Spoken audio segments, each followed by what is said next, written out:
what Confucius meant about the quality of music when he says it's based upon the quality of its music. He wasn't talking about what kind of genre the music was in. He wasn't talking about whether it was rap or country, rock and roll, gospel, or jazz.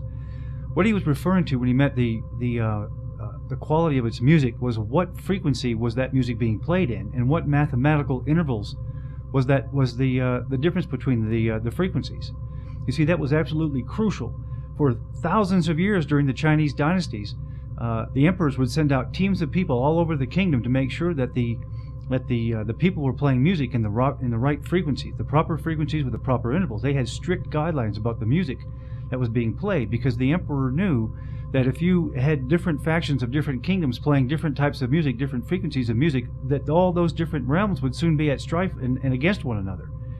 So it was imperative that the entire kingdom played music in tune with one another, and they set specific and strict guidelines of what frequency was this music to be played at.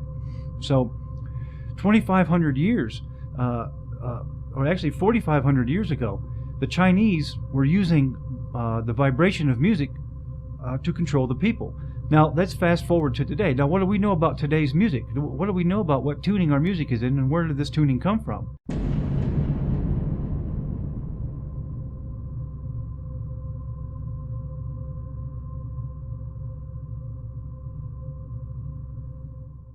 So 432 Hz was the frequency in which instruments pre-1939, again for the most part, was used in Europe and around the world. But that all changed in 1939 when an international conference held in London recommended strongly that the world frequency, at least in regards to tuning instruments, be changed to 440 Hz. After this date, the BBC, among many others around the world, required their orchestras to tune to 440 Hz. This slowly changed the tuning mechanics now being used as an industrial standard to 440 Hz. A major change from the organic 432 Hz to the 440 Hz. Only 14 years later, in 1955, 440 Hz became the standard that was adopted by industrial standards worldwide. The question people are now asking is, was there a more sinister reason for the change? Since a number of researchers have stated that people feel differently under the long-term influence of music and broadcasts at 440 Hz than they actually do at the natural organic broadcast of 432 Hz.